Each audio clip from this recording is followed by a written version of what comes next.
Purihin at dakilain natin ang Diyos na buhay. Sumayin niyo po ang biyaya at pagpapala ng ating kinikilalang Amang makapangyarihan sa lahat, maging sa kanyang bugtong na anak na si Jesucristo. Kayo po ay welcome sa ating channel, God's Word, Read the Scriptures. At kung ikaw ay bago na napadpad sa ating channel, please like and subscribe ang ating channel nito bilang suporta po sa ating ginagawang pag-aaral ng kanyang kasulatan. At ngayon po, patuloy po tayong sumagot sa inyo pong mga katanungan at bigyan po natin ito ng paglilinaw. Basahin po natin, sino po yung Panginoong binanggit sa kwento na naging panauhin ni Abraham? Ito pong kwentong ito ay dapat po nating malaman, sapagkat ang mga nilalaman ng kasulatan, kung hindi po tayo magkakaroon ng tamang pangunawa, tamang diwa, magkakaroon po tayo ng mali talaga na unang-una, interpretasyon. Bakit? Sa interpretasyon lang po na kung saan ay maunawaan natin ito sa spiritual. Kaya hindi natin pwedeng magkaroon tayo ng sariling interpretasyon sapagkat ang ating kaalaman, ang ating unawa ay sa mga bagay lang literal. Yan ang inyong tatandaan. Para maging malinaw at maliwanag yung ating babasahin, maunawaan natin ito dapat sa spiritual. Yan po ang katotohanan. Kaya nagkakamali ang iba sa paliwanag ay hindi nito napagkakaunawa sa parang espiritual. So ganito po yan. Yung salitang Panginoon, ito po ay pag capital letters, tumutukoy po ito sa Ama na makapangyarihan sa lahat. Tandaan po ninyo, ang nakasulat po sa kanyang itinatanong, lahat capital letters para ma-identify, para malaman natin, tumutukoy ito doon sa Ama na makapangyarihan sa lahat. Kaya basahin po natin yung kwento na kung saan ay malaman po natin. Ito po ay makikita natin sa aklat ng Genesis. Sa aklat ng Genesis, chapter 18, doon natin mababasa ang nilalaman ng kasulatang ito. So basahin po natin. Genesis chapter 18, verse 1. Ang Panginoon ay nagpakita kay Abraham sa may punong ensena ni Mamre habang siya ay nakaupo ng kainitan ng araw sa pintuan ng tolda. Itinaas niya ang kanyang paningin at nakita ang tatlong lalaki na nakatayo na malapit sa kanya. Nang sila'y kanyang makita, tumakbo siyang sila'y salubungin mula sa pintuan ng tolda at yumuko siya sa lupa. At sinabi, Panginoon ko, kung ako'y nakatagpo ng biyaya sa inyong paningin, ay hinihiling ko sa inyo na huwag mong lampasan ang iyong lingkod. Balikan natin itong tanong mo. Pag-aralan po natin, May binasa tayong pangungusap na kung saan ay aalamin po muna natin yung panauhin ni Abraham. Mamaya, pag-aralan din natin itong Panginoon na kung saan ay yung binabanggit sa kwento. Ngayon, para malaman natin yung panauhin na ito po yung tatlong lalaki na nakita ni Abraham. So, babalikan po natin yung verse 2 na kung saan ay makita po natin ang pangyayari't naganap. Basahin natin.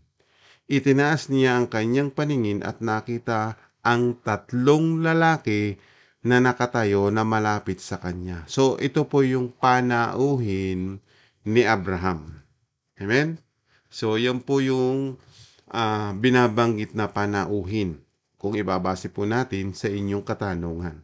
So, tatlong lalaki po yon. So, maya-maya unaway natin yung salitang Panginoon para malaman po natin kung ito yung Ama na makapangyarihan sa lahat.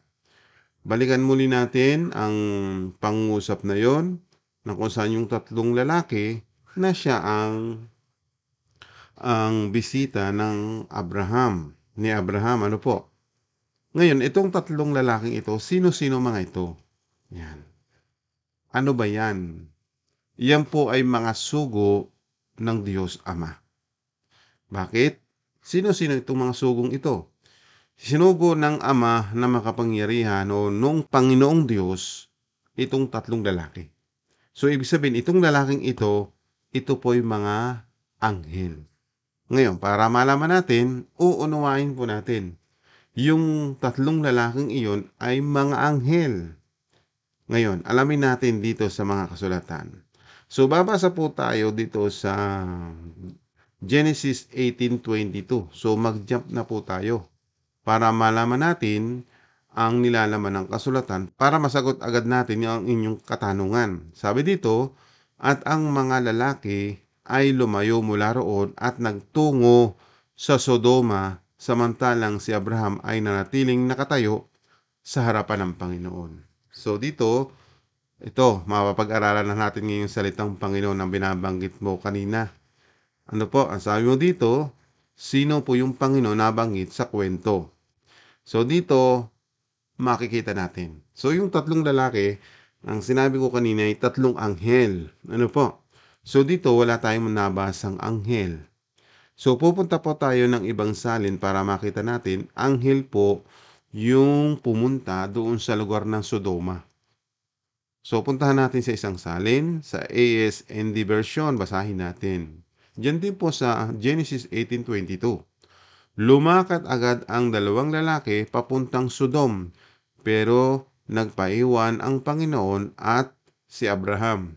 So, kung papasanin po ninyo dito sa verse 18:22, yan na po yung tatlong lalaki na tinatawag na mga anghel. Bakit anghel? Ngayon, para maintindihan natin. Yung dalawang lalaki na pumunta sa Sodom, mga anghel po yun. At yung nagpaiwan naman na kasama ni Abraham, anghel din yun. Ngayon, kilalanin muna natin yung dalawang anghel na pumunta doon sa Sodom. So, pupunta po tayo sa Genesis chapter 19 verse 1 para malaman natin na anghel nga yun. Basahin natin. Magdidilim na nang dumating ang dalawang anghel sa Sodom. So, yung nagpunta sa Sodom na dalawang lalaki, anghel pala yun. Malinaw po yan. So, yung nagpaiwan, kung babalikan po natin, ano ha? Yung naiwan na isang tao, o tinatawag na ring anghel, bakit dito ay Panginoon ang tawag? Tandaan po natin, ano ha? Bagamat ang isinulat ay Panginoon, kasi po, yung sasalitain nung lalaki, nung anghel, salita ng Panginoon. Dala-dala yung mensahe ng Panginoon. Malinaw po ba? Hindi mismo yung Panginoong Amang nasa langit. Sapagkat isinugo itong tatlong anghel para ihatid yung mabuting balita. 'Di ba? Para mabalitaan sina Lot, yung mag-anak, para maligtas. Ang problema nga lang doon sa asawa ni Lot, kasi binigyan ng instruksyon, hindi sumunod, wag lilingon, ay lumingon. Kaya naging haliging asin. Mababasa naman ito natin sa 19:26. Basahin natin para maintindihan natin ano. Datapwat ang asawa ni Lot ay lumingon sa likuran ni Lot at naging haliging asin. Bakit? Hindi sumunod. Ang sabi ng dalawang anghel sa kanila, kapag sila'y tatakas, huwag lilingon. Lumingon yung asawa ni Lot. Kaya naging haliging asin.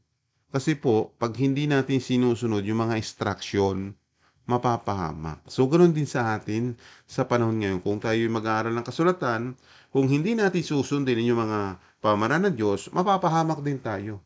So, may mga instruction na dapat nating sundin. Amen? So, balik tayo. So, ngayon, nalaman natin yung dalawang lalaki na pumunta doon sa Sodoma ay mga anghel. Ano po? Ito po ay binasa natin sa ASND. Lumakad ang dalawang lalaki papuntang Sodom.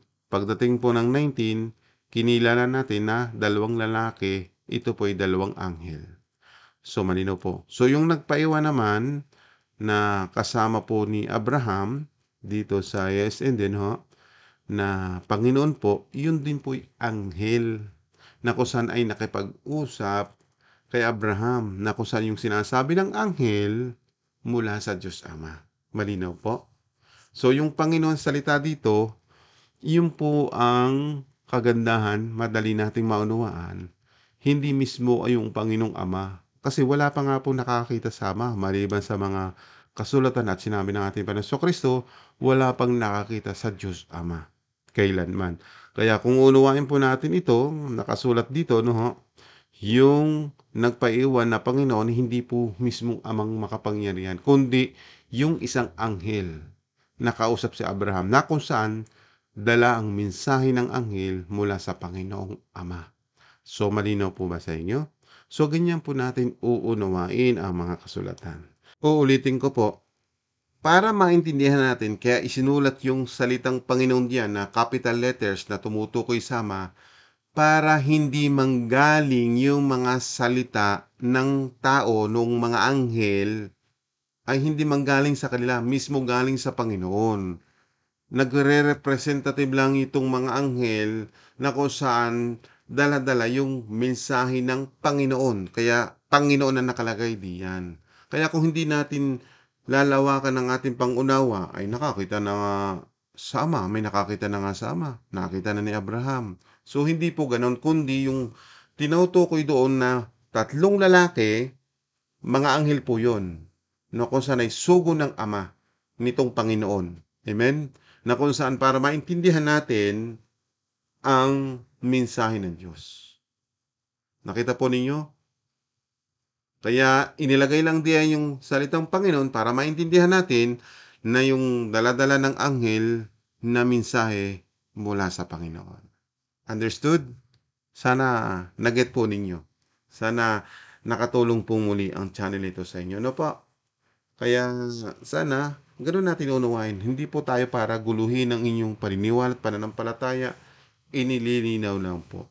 Kaya dito po sa nagtatanong, sana nakatulong po ba ang channel ito? Kaya huwag kang makakalimot na mag-like at mag-subscribe sa channel na ito. Sana kung kayo po ay naliwanagan, please like and subscribe to our channel.